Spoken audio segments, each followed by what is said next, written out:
কোটা বাতিলের দাবিতে টানা 10 দিন ধরে আন্দোলন চালিয়ে যাচ্ছেন শিক্ষার্থীরা। সাধারণ শিক্ষার্থীদের ব্যানারে বুধবার সর্বাত্মক অবরোধ কর্মসূচি পালন করছেন তারা। এদিন কোটা ইস্যুতে হাইকোর্টের রায়ের ওপর 1 মাসের স্থিতাবস্থা জারি করেছেন আপিল বিভাগ। তবে আপিল বিভাগের এই আদেশ প্রত্যাখ্যান করেছেন শিক্ষার্থীরা। পাশাপাশি স্থায়ী সমাধান না হওয়া পর্যন্ত আন্দোলন চালিয়ে যাওয়ারও ঘোষণা দিয়েছেন তারা। আরো জানাচ্ছেন এসআই রাজ। কোটা ইস্যুতে হাইকোর্টের দেওয়া রায়ের ওপর আপিল বিভাগের স্থিতাবস্থা প্রত্যাখ্যান করেছেন শিক্ষার্থীরা।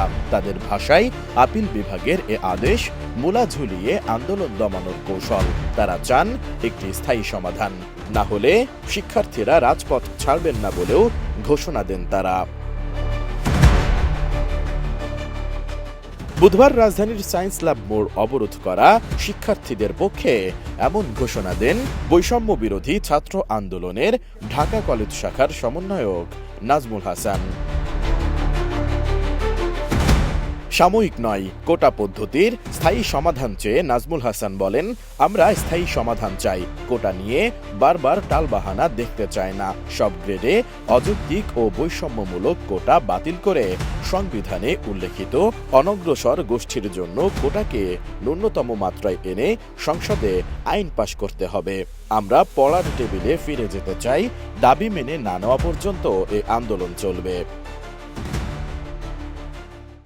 আপিল বিভাগ থেকে যে রায় দিয়েছে সেই রায়কে আমরা বিনামূল্যে প্রত্যাখ্যান করছি।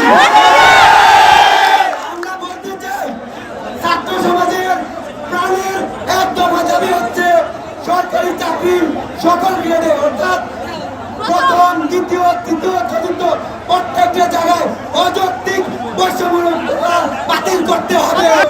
যতদিন না পর্যন্ত ছাত্র সমাজের একদম দাবি আদায় না হচ্ছে, আমরা রাজপথ থেকে ফিরে যাব না। ডিজাইন, এলিগেন্স, বিউটি, সেরা পণ্য সবার জন্য। জেভিকো। বৈষম্য বিরোধী ছাত্র আন্দোলনের অন্যতম সমন্বয়ক নাহিদ ইসলাম গণমাধ্যম কর্মীদের জানান, আদালতের প্রতি সম্মান আছে, তবে স্থায়ী সমাধান না হওয়া পর্যন্ত আন্দোলন আপাতত চলবে। এর আগে বুধবার প্রধান বিচারপতি ওবায়দুল হাসানের নেতৃত্বাধীন 5 সদস্যের আপিল বিভাগ সরকারি চাকরির প্রথম ও দ্বিতীয় শ্রেণীতে মুক্তিযোদ্ধা কোটা পদ্ধতি বাতিলের সিদ্ধান্ত অবৈধ ঘোষণা করে হাইকোর্টের দেওয়া রায়ের ওপর 4 সপ্তাহের জন্য স্থিতাবস্থা জারি করেন। একই সঙ্গে এই সময়ের মধ্যে রাষ্ট্রপক্ষ ও শিক্ষার্থীদের হাইকোর্টের রায়ের বিরুদ্ধে লিভ টু আপিল করতে বলেছেন আদালত। এ বিষয়ে পরবর্তী শুনানির জন্য 7 আগস্ট দিন ধার্য করা হয়েছে। আপিল বিভাগের এই স্থিতাবস্থার ফলে মুক্তিযোদ্ধা কোটা বাতিল করে 2018 সালে সরকারের জারি করা পরিপত্র বহাল থাকছে।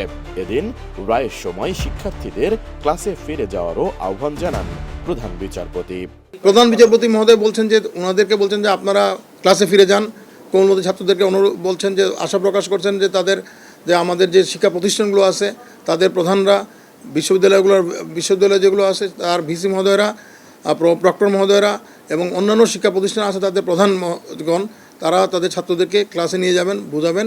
এর আগে গত 5 জুন নবম থেকে 13তম গ্রেডের সরকারি চাকরিতে মুক্তিযোদ্ধাদের সন্তানদের জন্য 30% কোটা পদ্ধতি বাতিলের সরকারি সিদ্ধান্ত অবৈধ ঘোষণা করে রায় দিয়েছিল হাইকোর্ট। এসআই রাজ, এটিএন নিউজ।